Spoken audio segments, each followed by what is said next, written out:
Hello dear friends, how are you doing today? I hope you are doing well. In few sessions we are going to talk about eczematous rashes. Abstract. The term eczema is derived from the Greek word that means to boil out or hour. It is a convenient waste basket for many undiagnosed rashes, but it is best applied to epidermal eruptions that are characterized histologically by intercellular edema called spongiosis. Eczema and dermatitis are synonyms. Acute dermatitis has a marked amount of spongiosis causing vesiculation. Subacute dermatitis has less spongiosis resulting in juicy papules. Chronic dermatitis involves a markedly thickened epidermis or so-called lichenification with only slight spongiosis. The hallmarks of dermatitis are marked pruritus in distinct borders except for contact dermatitis and epidermal chains characterized by vesicles, juicy papules, or lichenification. Dermatitis may be localized or diffuse. It may be idiopathic or may have a specific cause. Contact allergy is the best understood cause of an eczematous reaction and potentially the most correctable. For any eczematous rash, the first question to be asked is, could it be contact dermatitis? Key points: appearance varies from blisters to scaling, lichenified plaques. Itching is prominent and distribution can be localized or generalized. Types of dermatitis include acute, subacute, and chronic dermatitis. In acute dermatitis, vesicles is present. In subacute dermatitis, juicy papules usually is present, and in chronic dermatitis, lichenification is the specification. Note, if it does not itch, reconsider the diagnosis of dermatitis. Okay, in continue, we're going to talk about atopic dermatitis. Definition: atopic dermatitis is a chronic, relapsing, intensely pruritic inflammatory condition of the skin that is associated with a personal or family history of atopic disease. Example: asthma, allergic rhinitis, or atopic dermatitis. The cause of atopic dermatitis is thought to be altered skin barrier and immune dysfunction. Patients appear to have a genetic predisposition that can be exacerbated by numerous factors including food allergy, skin infections, irritating clothes or chemicals, change in climate, and emotions. Lichenification is the clinical hallmark of chronic atopic dermatitis. Atopic dermatitis: hyperpigmented pink lichenified plaques affecting the popliteal fossa. In epidermis, thickened and hyperkeratosis is present, and in dermis, perivascular inflammation can be seen. This photo also is showing atopic dermatitis. Hyperpigmented lichenified plaque involving the whole neck can be seen. In atopic dermatitis, severe scratching, excoriations, and erythroderma is present. In this photo, which is showing atopic dermatitis, pink lichenified patch affecting the eyelids can be seen. Incidence: atopic dermatitis is predominantly a disease of childhood with 17% of children and 6% of adults affected. It usually starts after 2 months of age, and by 5 years of age, 90% of the patients who will develop atopic dermatitis have manifested the disease. It is uncommon for adults to develop atopic dermatitis without a history of childhood eczema.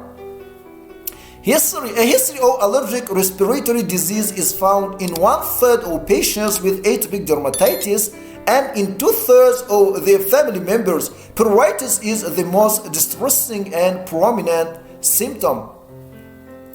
Diagnostic criteria for atopic dermatitis include pruritus, typical morphology and distribution, flexural lichenification in adults and older children, facial and extensor papulovesicles in infancy, chronic relapsing course, personal or family history of atopic disease, and lichenification is the clinical hallmark of chronic atopic dermatitis. Physical examination. The morphology and distribution of atopic dermatitis are age-dependent. Infantile atopic dermatitis is characterized by acute to subacute eczema with papules, vesicles, oozing, and crusting. It is distributed with the head, the upper area, and extensor surfaces of the extremities. In children and adults, eruption is a chronic dermatitis with lichenification and scaling. The distribution includes the neck, face, upper chest, and characteristically antecubital and popliteal fossa. This photo is showing the distribution of atopic dermatitis. Atopic dermatitis in infants is papular or vesicular. In children and adults, it is lichenified, especially affecting the antecubital and popliteal fossa. Individuals with atopic dermatitis have a characteristic expression. The face has mild to moderate erythema, perioral pallor, and infraorbital folds or so-called De Morgan lines associated with dermatitis and hyperpigmentation. The skin generally is dry and may have generalized fine whitish scaling. The palms often have increased linear markings. Differential diagnosis. The differential diagnosis of atopic dermatitis includes other eczematous eruptions and scabies. The history of other family members with pruritus and a through skin examination that reveals burrows, particularly on the hairs, are indicative of scabies. Infants with Langerhans cell histiocytosis and immunodeficiency syndromes such as Wiskott-Aldrich syndrome, ataxia telangiectasia, and Swiss type agammaglobulinemia have dermatitis that resembles atopic dermatitis, but these conditions are rare and infants have systemic symptoms that distinguish their conditions from atopic dermatitis. The conclusion of differential diagnosis of atopic dermatitis include contact dermatitis, scabies, Langerhans cell histiocytosis, Wiskott-Aldrich syndrome, ataxia telangiectasia, and Swiss type agammaglobulinemia. Laboratory and biopsy. The diagnosis of atopic dermatitis is made clinically. Skin biopsy rarely reveals an eczematous change that is not specific for atopic dermatitis. Serum immunoglobulin E or IgE concentration is frequently raised, but usually is not necessary to make the diagnosis. Therapy. The treatment of atopic dermatitis is the same as for other eczematous eruptions and includes topical steroids, topical macrolide immunosuppressants like tacrolimus, pimecrolimus, and systemic antihistamines. However, the use of antihistamines to reduce pruritus is largely unproven. Only sedating antihistamines may be effective for itching that interferes with sleep. Treatment should be given in appropriate strength and frequency to reduce inflammation and itching significantly. A common error is undertreatment. Occasionally, a short course of systemic steroids like prednisone is necessary to bring the disease under control. Wet dressings like plain water and daily bleach baths are helpful in treating acute atopic dermatitis. Avoiding environmental factors that induce itching, such as woolen clothes, emotional stress, and uncomfortable climatic conditions, is important. Moisturizers reduce dry skin and itching. Ultraviolet radiation B or UVB or Sorolin plus ultraviolet radiation A or PUA phototherapy can be used as a treatment. Systemic immunosuppressants including cyclosporine, azathioprine, mycophenolate mofetil or Celsep, and methotrexate are older medications that can help reduce steroid dependence. Immunosuppressing Janus kinase or JAK inhibitors are now used for treating atopic dermatitis and include ruxolitinib, upadacitinib, and abrocitinib, all of which also help to reduce steroid dependence. They are also excellent alternatives to chronic systemic steroids called immunomodulators such as dupilumab or tralokinumab, both of which inhibit interleukin 4 and interleukin 13 and require no laboratory monitoring. Immunosuppressants may be considered if a satisfactory control is not achieved with initial treatment and the patient does not respond to dupilumab or tralokinumab. In some children, food allergy can cause atopic dermatitis. Skin testing or radioallergen sorbent tests may help to identify foods that are responsible. Positive tests must be confirmed with controlled food challenge and elimination diets.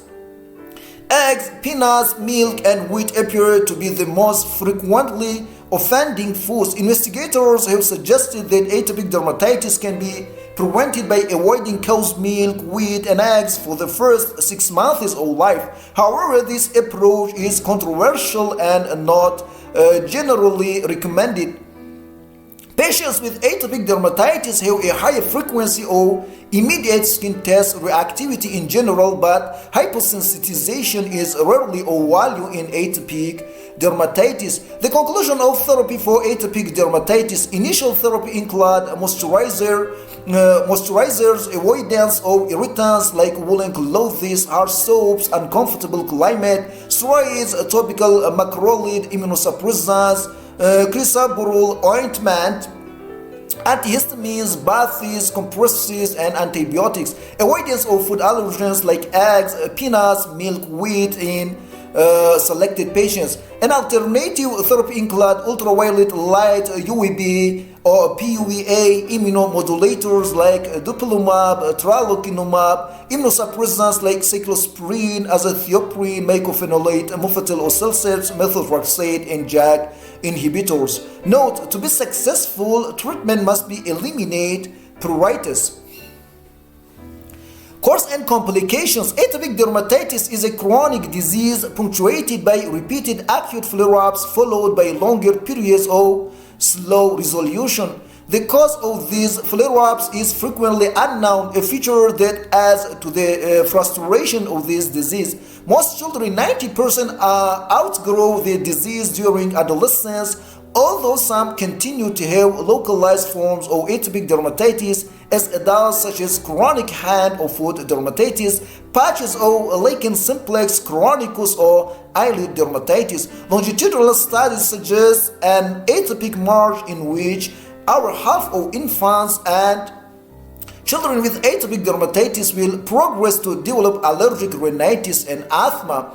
Atopic dermatitis is frequently complicated by skin infections. Atopic skin has a higher rate of colonization with Staphylococcus aureus. The most serious cutaneous infection is eczema herpeticum, also known as Kaposi varicilliform eruption. This disseminated vesiculopustular eruption is caused by herpes simplex virus. Patients with this infection are actually ill and may die, so it is imperative to start systemic antiviral therapy as soon as possible. Hyper-IgE syndrome refers to a syndrome of atopic dermatitis characterized by recurrent pyoderma or skin infections, raised serum IgE levels, and decreased chemotaxis of mononuclear cells. Note: bacteria and viral skin infections are common in atopic dermatitis. Pathogenesis. Atopic dermatitis is a multifactorial cutaneous inflammatory disease caused in part by gene polymorphisms affecting the innate and adaptive immune response and epidermal barrier function.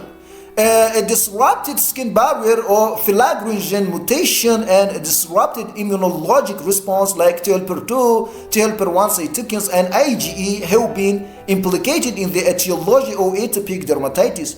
The epidermal barrier defect results in dry skin and penetration of irritants, microbes, and antigens. The immunologic changes are most notable and frequent in patients with severe atopic dermatitis. These changes include increased serum IgE levels, defective cell-mediated immunity, decreased chemotaxis of mononuclear cells, increased T lymphocyte activation with the production of T helper 1 and T helper 2 cytokines, and hyperstimulatory Langerhans cells. The increased IgE concentration is thought to reflect decreased number of T suppressor cells and uninhibited production of IgE. A depressed cell-mediated immunity is manifested by an increased susceptibility to cutaneous viral and bacterial infections. In addition, responses to in vitro tests of cell-mediated immunity, such as lymphocyte blastogenesis to mutagens and antigens, are blunted. There are also low levels of antimicrobial peptides in lesional skin, resulting in dysbiosis with increased susceptibility to pathogens such as S. aureus, herpes simplex virus, and vaccinia virus. Note, disruption of the skin barrier and immune dysfunction contribute to the development of atopic dermatitis. Okay, this was a short explanation about eczematous rashes and atopic dermatitis. Thank you for your attention.